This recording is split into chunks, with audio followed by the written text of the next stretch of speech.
I'm Chrissy Brown. I am the teacher here at SuperCare and I lead children through their home education while they're at SuperCare. Today I'm going to talk you through some project-based learning activities we will use with the children here.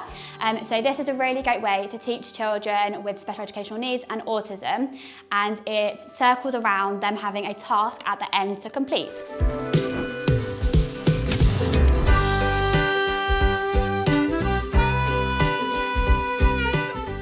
This unit of work is based around Hand of Surprise, which is a lovely book around African culture. This term we are focusing on Africa as our continent in our curriculum. So basing it around a book introduces new vocabulary, new literature, and just brings in some reading, which is really important into a young person's curriculum.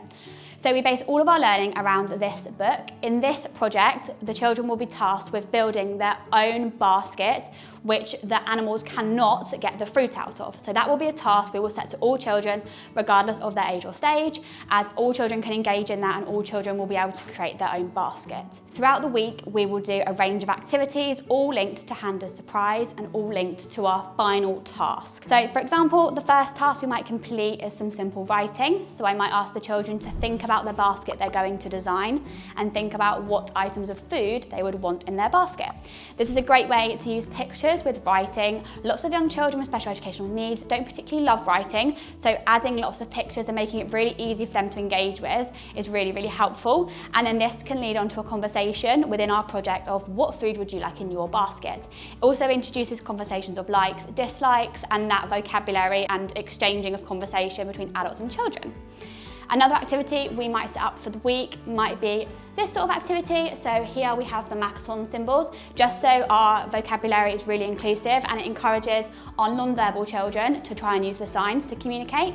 I have some animals here, so I might give the children some bricks and some animals and ask them to try and build a basket for the animals.